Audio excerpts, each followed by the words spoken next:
What's up, YTPC? This is DSG Pipe Smoker with another pipe smoking video, and today I am doing a tobacco review on 1792 Flake by Samuel Gawith.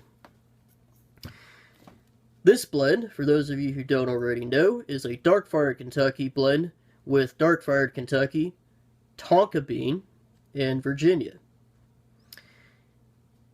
Technically, like I said, it's a dark fired Kentucky blend, but that Tonka bean is very, very heavily influenced in this blend, both in the aroma and the taste, even after you dry it out.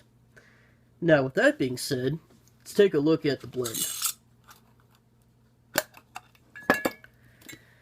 Appearance-wise, before we go much further, from what I've been told, or what I've heard, Samuel Gawith still uses some pretty old machinery to make their tobacco.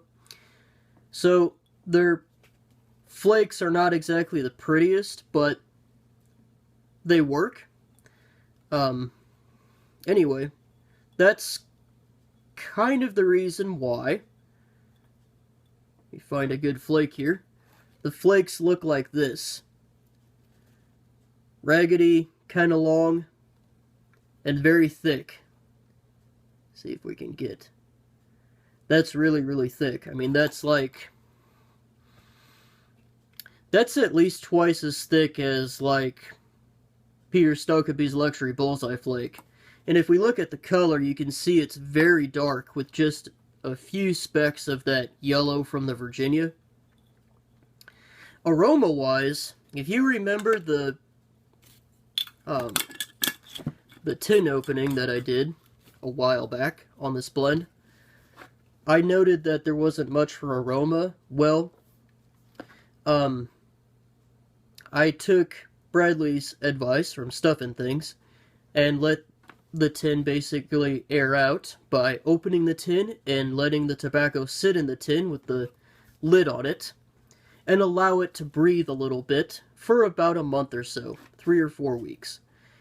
At about the 10-day to 2-week mark, I opened the tin up just to check on it, and I was immediately met by a huge hit of the Tonka bean, and I remember it being very floral and very perfumey, kind of what I would imagine a Lakeland blend to smell like.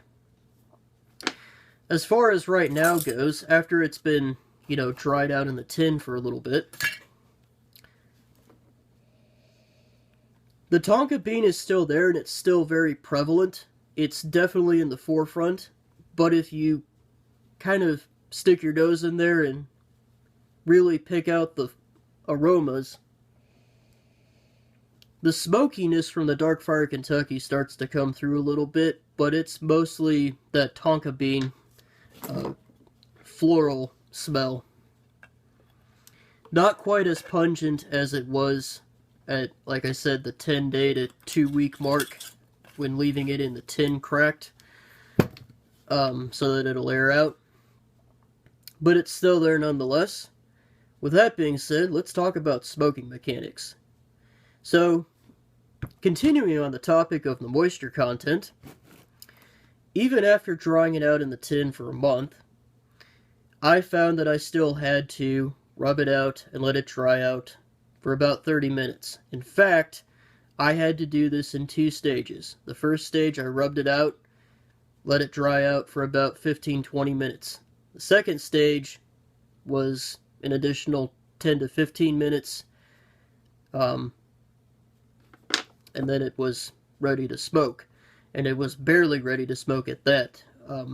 It was just barely at the right moisture content to smoke and still get the Tonka bean taste. I've tried this blend dried out a little bit further than that, and you can taste the dark fired Kentucky doing that a lot better, but the Tonka bean will always still be prevalent. It doesn't necessarily go away after drying it out. And that being said, it loses a lot of its body, and with that, you kind of miss out on the smoking experience a little bit. That being said, dried out at just the right moisture content to get that tonka bean, and to have a full-bodied experience.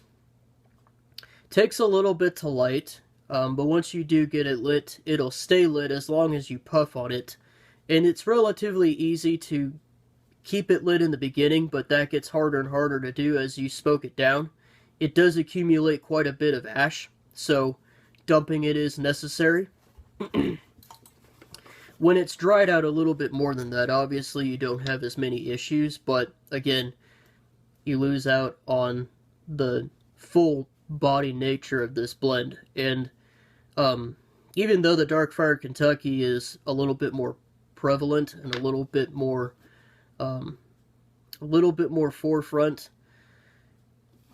it kind of dwindles a little bit too with the tonka bean.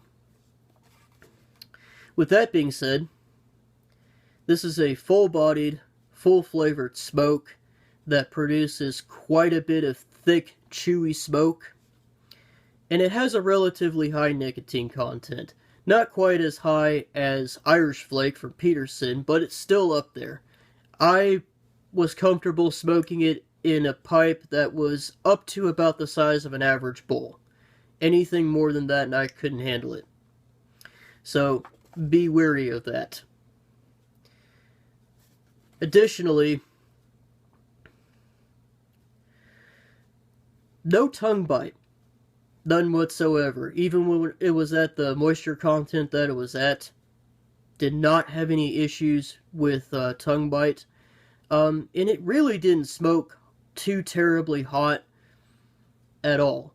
It's a fairly cool smoking tobacco. So if you're worried about tongue bite in other blends, this might be a good one to try.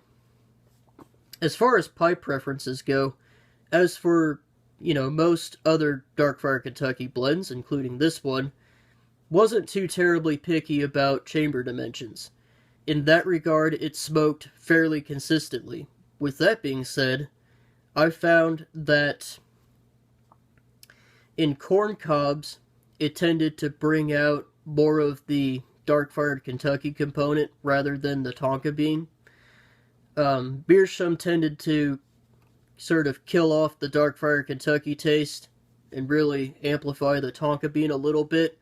Briar was somewhere in the middle. So just kind of bear that in mind. Smoking mechanic wise, I found that the bigger the bowl, the better.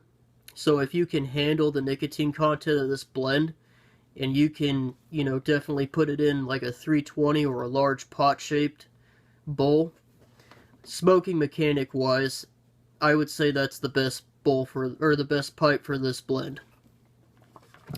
As far as the flavor profile goes, the tonka bean produced this very florally, very perfumey taste. It tasted very similar to the aroma, and it was very prevalent from start to finish, though it did die off as you smoke down the bowl.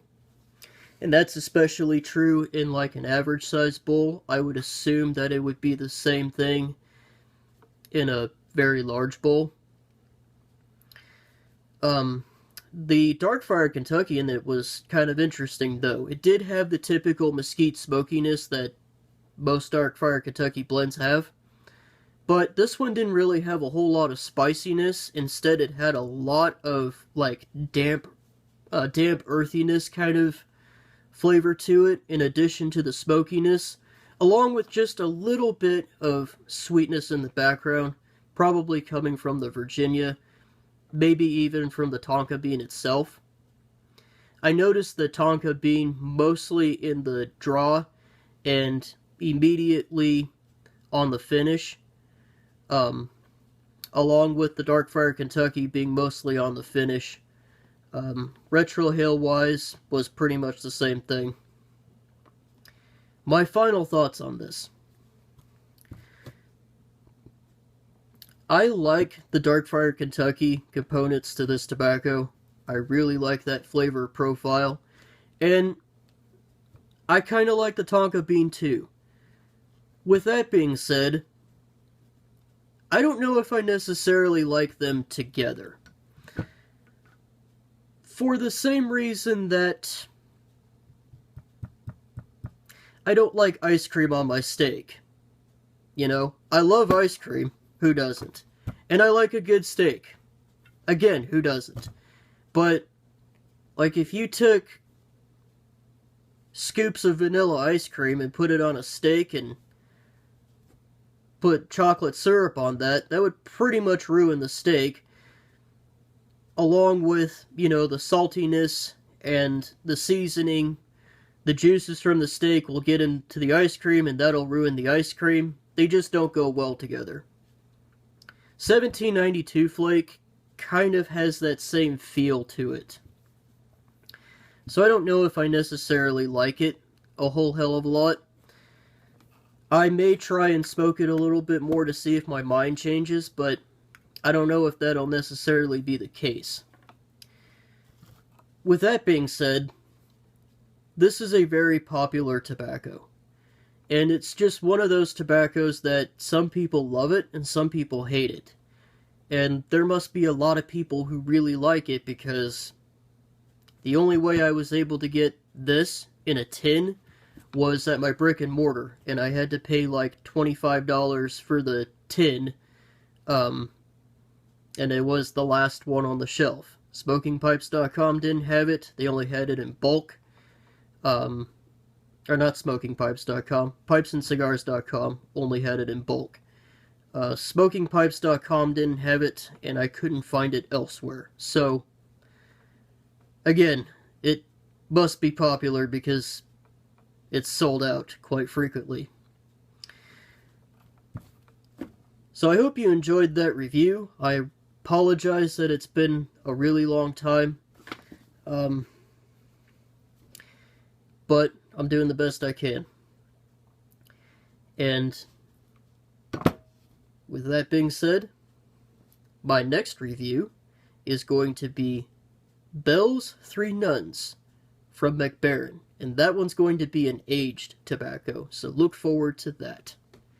And with that being said, this has been DSG Pipe Smoker with another pipe smoking video. You guys have a good day.